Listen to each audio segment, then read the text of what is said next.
Et débutons l'émission en compagnie de notre recherchiste et chroniqueuse Joachim Lemieux qui nous parle de différentes initiatives de médiation culturelle. Et aujourd'hui, tu voulais nous présenter un projet une initiative d'une citoyenne de Laval. De Laval. Oui, mais parce qu'on dit souvent qu'à Laval, hein, le sens de la communauté s'effrite tranquillement, qu'il n'y a pas de vie de quartier, que c'est une ville de centres commerciaux. Eh bien, j'ai rencontré une citoyenne de Laval qui vit à Sainte-Rose, qui est une poète et qui vraiment a envie de redonner un peu ce sentiment de fierté aux Lavallois à travers des projets de participation, des projets littéraires participatifs, en fait. Et cette femme-là s'appelle Nancy Erlange. C'est une auteure qui a publié déjà plusieurs recueils de poèmes. Et puis, elle a voyagé à travers le monde avec ses créations. C'est une femme qui est curieuse et intéressée par la rencontre. Donc, elle, ça l'anime beaucoup, ça l'allume, en fait, de rencontrer des gens. Et elle aime aussi mettre en contact les citoyens avec l'écriture, leur donner la chance d'essayer ça, d'écrire, d'exprimer quelque chose avec les mots. Et Laval a fêté ses 50 ans en 2015. Hein? Et dans le cadre des célébrations des 50 ans de Laval, Nancy a eu cette idée de faire un projet qui s'appelle « Je vous écris de mon quartier ». Alors, elle s'est rendue dans différentes bibliothèques de Laval, donc Sainte-Dorothée, Sainte-Rose, Saint-Vincent-de-Paul, etc. Elle a donné 59 ateliers, c'est quand même beaucoup. Oui, elle a passé à peu près 2 mois par bibliothèque sur les lieux. Elle a rencontré des citoyens vraiment de tous les âges. Et avec tous les textes qui ont été écrits durant ces ateliers-là en fait, ça a donné ces livres qu'on voit à l'écran, des ouvrages qui contiennent des récits, des poèmes, des textes collectifs qui parlent de Laval. Et ces livres-là, en fait, sont disponibles dans les bibliothèques. On peut les consulter, on peut les emprunter même. Il y a certains ouvrages qui vont parler davantage, qui vont dresser un portrait historique du quartier. D'autres qui vont parler davantage de l'origine, de la trajectoire des citoyens. Et d'autres qui vont parler de la rivière des Mille-Îles. Donc, c'est vraiment intéressant parce que c'est un projet de participation, un projet littéraire participatif, mais qui laisse des traces qu'on peut encore aller voir et consulter. Donc, franchement intéressant comme projet. Elle a bien dynamique, cette Nancy. Est-ce qu'elle a d'autres projets aussi? Et elle n'arrête pas d'avoir des projets. C'est assez incroyable. C'est une femme qui est très engagée pour la cause de l'eau aussi, pour l'environnement. Elle est porteuse d'eau pour la coalition Au Secours. Et elle a écrit, il y a quelques années, ce magnifique ouvrage qui s'appelle Les Cantiques de l'eau. C'est un recueil, en fait, qui est magnifiquement illustré aussi. Je ne sais pas si tu veux le feuilleter. À l'intérieur, il y a des photos de Françoise Belu, sont vraiment magnifiques.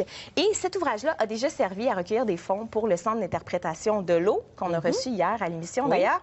Et cette année, en fait, l'année dernière, elle a lancé un concours qui s'appelait « La rivière des Mille-Îles m'inspire ». Alors, ce que c'était, ce concours-là, c'est qu'elle a demandé aux citoyens, aux Lavallois, aux résidents de différentes villes avoisinantes qui côtoient la rivière des Mille-Îles de proche, d'écrire sur comment cette rivière-là les inspirait, pourquoi ils aimaient cette rivière-là. Et maintenant, tous les textes de ce concours-là, donc il y en a une cinquantaine, se retrouvent sur le site web du parc de la rivière des Mille-Îles. Donc, encore une fois, il y a cette trace-là qui reste. Vous pouvez aller consulter ces textes-là. Et on m'a dit, entre les branches, qu'il allait peut-être avoir un concours similaire pour la rivière du Nord. Mais c'est à suivre. J'en dis pas plus pour l'instant. Pourquoi Nancy fait ça? Qu'est-ce qu'elle souhaite avec ce type de projet-là? Bien, elle souhaite en fait que Laval soit vu comme un endroit où on peut choisir de vivre. C'est-à-dire que ça peut être un endroit qui est inspirant, un endroit qui donne envie de créer.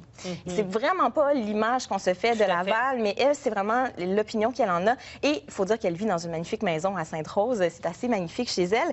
Mais ce qu'elle veut aussi, c'est permettre un espace de prise de parole. Donc, elle veut que les gens qui sont habiles avec les mots aient des endroits pour s'exprimer. Et elle souhaite aussi redonner un peu plus de visibilité aux auteurs lavallois. Donc, elle a créé d'ailleurs un regroupement d'auteurs professionnels qui s'appelle Rappel, Parole, Création. Et vraiment, c'est un regroupement qui permet de faire la promotion, de mettre en valeur et de diffuser les œuvres des auteurs lavallois.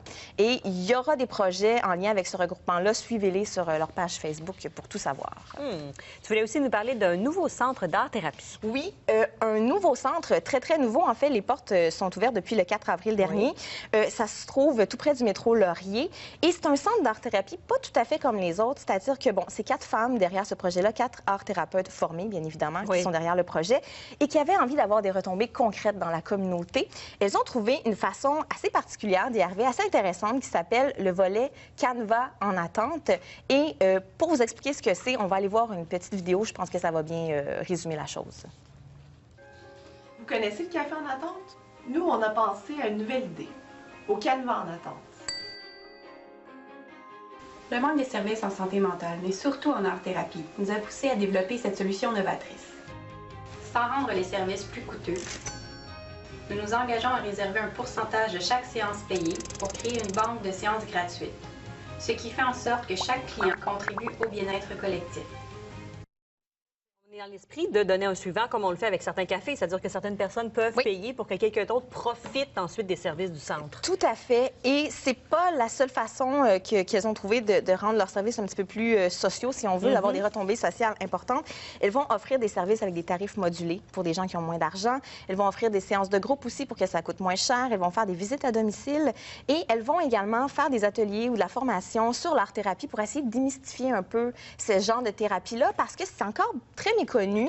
Et pourtant, il y a des gens qui sont peut-être moins à l'aise avec les mots, par exemple, qui trouveraient une façon extraordinaire de s'exprimer à travers ce genre de thérapie-là. Et donc, pour l'instant, c'est encore en démarrage, mais bon, les portes sont ouvertes. Il y aura d'ailleurs une journée porte ouverte le 24 avril prochain de 13h à 16h. Si ça vous intéresse, allez faire un tour. Ça s'appelle le Centre d'art-thérapie Canva. Merci beaucoup, Joachim.